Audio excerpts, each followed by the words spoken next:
Hey, I'm back. It has been a while. It has been a month or so since I last uploaded, and I just wanted to catch up. I know I'm not a big YouTuber or anything like that. I just wanted to talk about some key points about moving alone. Um, how it feels to be in another country, how it feels to learn the language, how it feels to be sometimes alone, on how overall I spend my money on my daily routine or my daily life, how what I do, what I feel, who I talk to, and that kind of stuff. Of course, I cannot do this all by memories because I have TDA, which basically doesn't can't let me do this all by hand. I easily get distracted, so I'm gonna try to not get distracted and cover the points quickly as fast as I can. Therefore, I have a special presentation that I want to show you. If you could take a look here, it says key points to talk about in the video. And then we have this, which are the key points. Of course, I'm not one of those guys that actually Of course, I'm not one of those guys that actually asks ChatGPT to make him a script for the video. I don't do that, and if I did, I would certainly not have memorized a script for this part or any of what I'm about to talk to. But it's important to have this independence for yourself and talk about how you feel, how you're experiencing your things, how the environment around you is changing constantly, which is gonna change constantly in my case. Um, for the first point I'm already getting into and I haven't even explained it. How has it been lately? It's been busy, as I already said. It takes some getting used to my new life. One of the facts that I'm not used to is the time zones. I know it sounds kind of dumb, but it's almost another day completely here. So with Mexico, it's back being the 21st. Today is the 24th.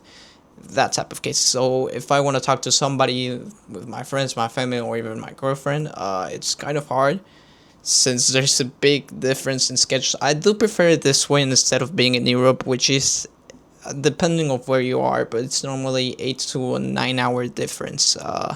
It's not that much, I know, but it's still a significant difference to how it impacts your social life in the country that you were in my case. How I normally don't take. Yeah, I know. It's something to point out is my hair. It's been long. I want to cut it. That's why I haven't been uploading too. Kind of ashamed of it, but I had to upload eventually. But I'm going off topic here.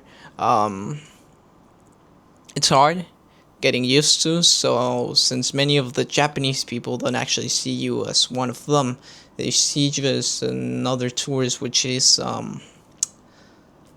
it's not depressing. It's not sad. I mean, what would happen if someone in your country actually did something that you're not used to? Well, the society rolls out as not being normal. It's just being different. That's what happens in most of the cases when I'm in Japan and whatever I do something. I'm actually someone that talks out loud. My voice is kind of loud. It's not quiet or anything. I cannot say I'm a quiet person anymore. But since my voice is loud, I had to make it so it's quieter so I don't disturb people when I'm talking around, because you cannot disturb anyone at all. You gotta mind your business and mind your business.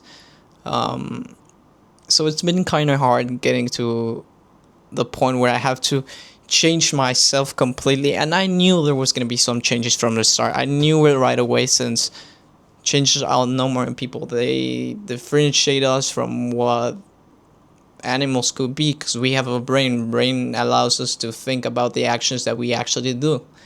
I'm not gonna get into what differentiates us from animals and from plants, but you guys probably know what it is. So it's hard. It's hard getting used to something that you're not even a place where you're not even welcome in. It's not to say that Japanese people are not caring or kind. They're actually very kind and helpful. My teachers in my Japanese school are actually very good. I love them with all my heart. They're so thoughtful, they're so interactive. I know it's their job to teach us to learn Japanese in the right way, but apart from the goal being that, they're so interactive, so joyful with us students. They actually help us and they interact with us with many different ways that actually can apprehend our learning and makes us study or learn even faster, which is the second part that I'm trying to get to, the Japanese language. It's a completely whole story. So since you're used to in English and even Latin languages or Romanian languages, whatever whatever your language is originally originates from, no, that sounded weird. I'm sorry. It's basically the opposite. So in Mexico, you're used to having the sentence in a certain way, or well, in Spanish or English, you're used to having the sentence in a certain way that makes it so that it's reasonable. So an example of this is I woke up at 9 a.m. this morning. You can see the subject is I, woke is the verb. You can see the time is at the end, and the rest of the phrase just is there.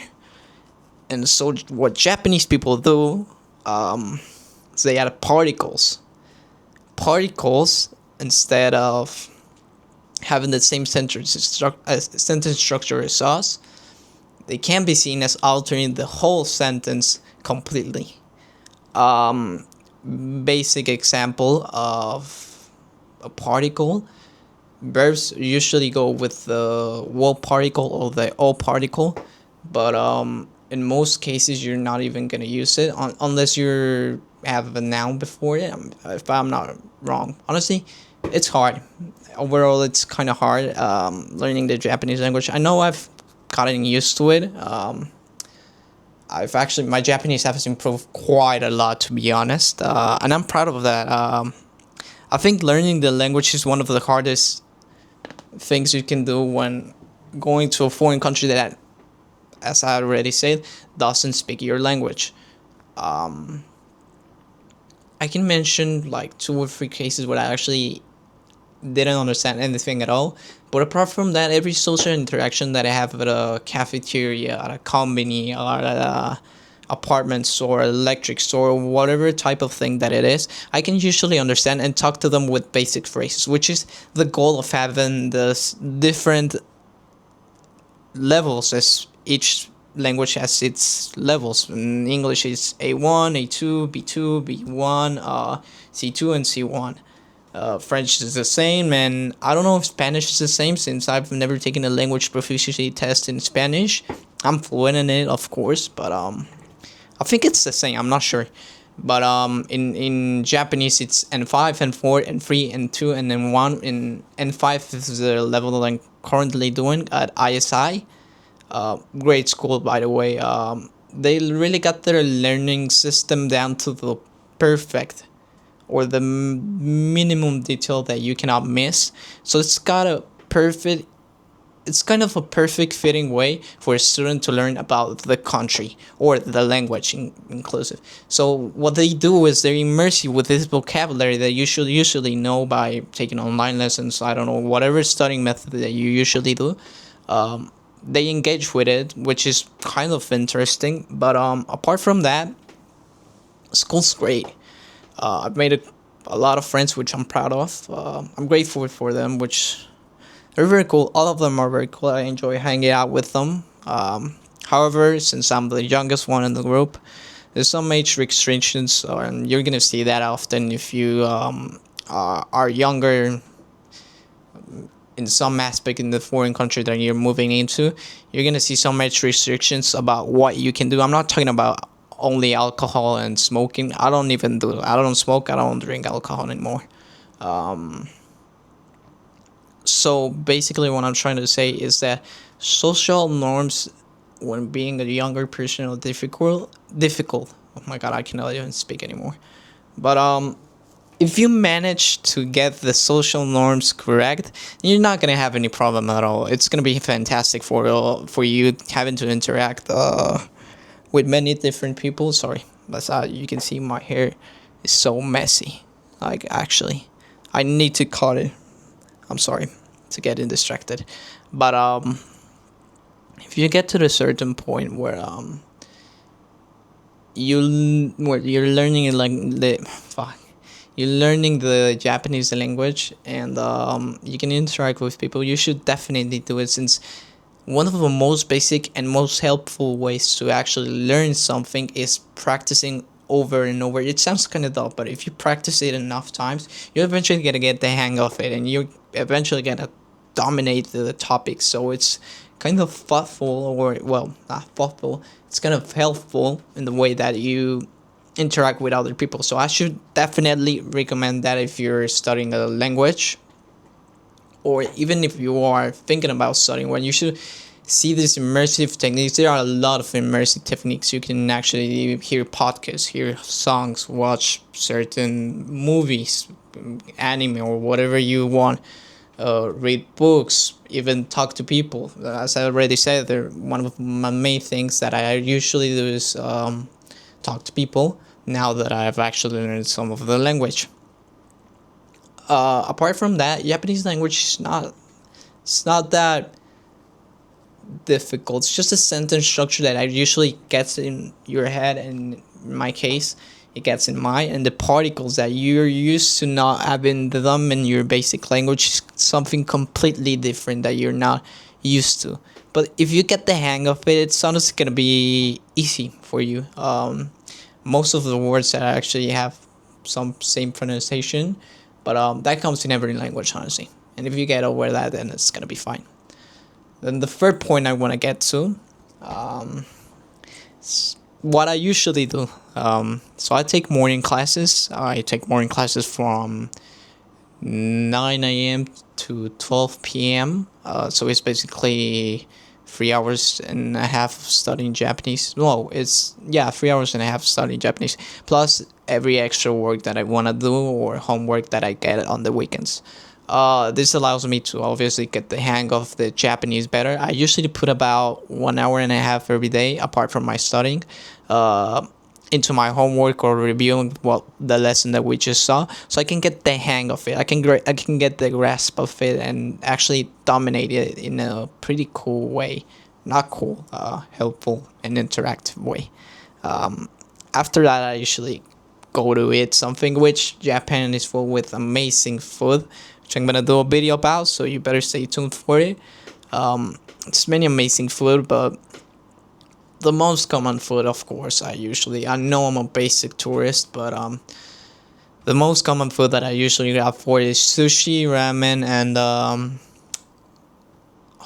forgetting the other. Oh, and meatballs. I love meatballs. They're so delicious. Like, actually, you don't know how I love them. But anyways, Japan's food industry is quite impressive, to say the least. It has a lot of food that you can actually like. I love Japanese cuisine. It's so like delightful to your mouth. It's so rich in flavor. Everything about it, I love it, honestly. I know it's not up there. If you probably search online what are the best cuisines you can find on the world, I know maybe it's not up there. I know Mexican food is up there, which I love Mexican food, but I'm getting off topic. So I basically study a lot in my days. Not only that, I try to get the most interactive situations out of people, as I already mentioned a lot of times, and I'm not gonna stop mentioning.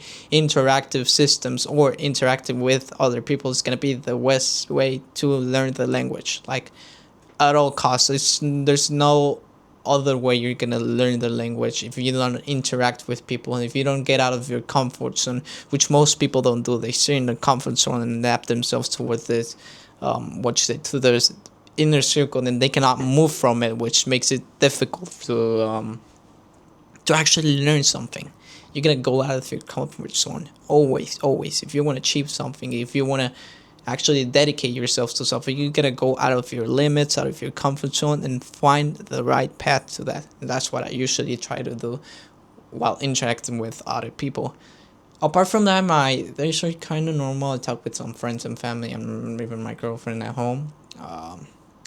Then if I can hang out with my friends. I hang out with them. But one of the other points I want to get onto is how I spend my money. So I already mentioned in my previous videos, you know how much my rent is. I haven't actually done a room tour, which I'm actually gonna do soon.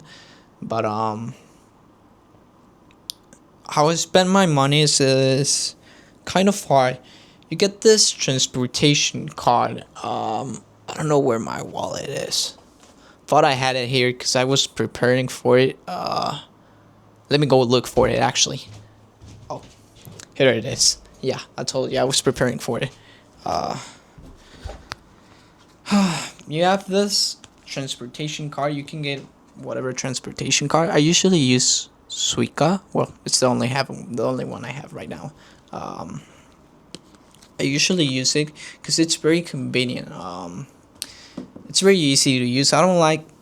First, if you're a tourist, I don't recommend getting a Suica card. If you're staying for a little, if you're staying for a month, then you can get the welcome Suica card for your transportation, which you can get at the, I think it's Haneda Airport, and yeah, I think you can get at both airports. I'm not sure though. I might be wrong there. But anyways, transportation actually usually costs me about 20,000 a month. That's what I've been doing, honestly. Yeah, I put 20,000. But that's extra. It usually costs a lot less. It's a 45-minute ride, so every day is like 500 yen, both ways. So just multiply that by 7. That's 3,500, and then just multiply that by 4, and you get the amount in which I usually spend by day, which is 13,500, which is about you can say $100 or less. Yeah, I probably said about $88, but I also spend that money on extra stuff like snacks or beverages, because right now the most, well, I don't know if I can say the most, but the heat in Japan is crazy right now. Since it's August, it ends this month. I know I'm wearing a hoodie right now, but that's because my air conditioner is on and I can't get used to it. I know having the air conditioner on at all time is wrong, but you gotta get used to the way the environment works now, which is crazy, and I'm not getting used to it. I actually bought a mini fan too. I thought that when I saw people having it, I thought it was weird, honestly. I could never think of myself having a mini fan just hitting at me at all times, but now I understand why people buy it and why people usually buy many of the sweating wipes, the mini fans. They have these things that go around the neck, which are so interesting. I want to find more about them. I'm not gonna buy one, but anyways, I've been spending my money on that too. Of course, grocery shopping. I cook for myself some of the days. Then, if I'm too lazy, which I'm normally am, I order takeout. But if I'm not too lazy, then I cook for myself. And about grocery shopping, I do grocery shopping twice a month. Yeah, I do grocery shopping twice a month, which is about 10,000 each time. So it's 20,000 yen, which is about $145, $40. It's not that much, honestly. I eat a lot. That's why. I gotta get the hang of eating a lot. I know I eat a lot. I'm not proud of it, honestly.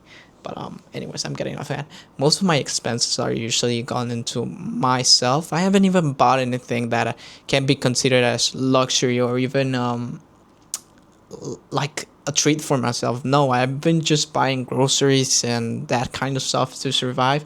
I mean, I bought some manga the other day. Also bought some collectibles. I'm not gonna show them. I'm kind of embarrassed by them, but I bought some collectibles. It's not nothing weird or out of place. I just bought some collectibles, and I haven't really had the time to treat myself. It's kind of weird having a limited budget, of course, and I limit myself to a budget so I don't go over it. And I cannot imagine how working or even getting your own money is in Japan and must be so difficult. Like actually, there must be another way to do it. This video is getting kind of long, honestly. I've been talking for 20 minutes right, and I can feel it in my throat now. So I'm probably just gonna head straight up to the other point that I'm gonna talk about, and it is I kind of miss back home, honestly. I do not regret my decision. I never regret my decisions unless no, I never regret my decisions, honestly. It's hard. Sometimes I just feel too alone, honestly. Even though I'm surrounded by magnificent people in my school, um, it's hard. You're not supposed to go through that phase, and it takes a lot of maturity. You need to be a well-matured person to actually go through this phase. Um, it's hard. I miss everything back home, honestly. And you usually need to appreciate the things that you have, because if you don't know how to appreciate them, you don't know how to live with them, then you're wasting your time with them. I wish I I wish I learned to appreciate the things more back home. So now I know how big of a life I had. Um, how it was so easy for me, how I was being loved at all times by my family and that kind of stuff. But anyways, it's hard. If you're willing to take the risks, you should definitely do it. It's a difficult decision to take, for sure. But if you have the full support from family, friends, you can definitely do it. You can definitely do whatever you want about going to another country, studying, learning about it, even, or just hanging out there in a few months. It's gonna be a great experience. I'm having a great time most of the days. I just this feeling of loneliness is constant since I'm used to being surrounded by my family in my house, my dogs, everything. But now it's just a memory that I cannot. That's like stuck in my mind. It's hard to get off. It's like perpetuating me. It's I don't know. It's weird, but I'm glad that I took the decision. I'm learning a lot. I'm happy. Um, if you're willing to take the risk, do it. Life, we only have one. We should definitely do things that we love about it. And as many people actually say, if you don't, if you're not happy doing what you love, you're not living. So go ahead, live your life, be happy. Take the risk that you want to take. Ask that girl out. Go out with your friends. Invest. Buy the thing that you want. Everything. Take the risk in life. Taking risk is learning, and from learning we can improve ourselves to be a better person. And not only that, but to construct ourselves for a better future. That's all for today. You better keep up, because next video is gonna be completely different to what I used to do. I'm not gonna spoil it. I mean, I've been spoiling it on Instagram, but which you should follow me also. But definitely you should check it out, and I'll see you next video. Thank you for watching, and I hope you have a nice and wonderful day. Remember, just take the risk, live your life. That's it for me.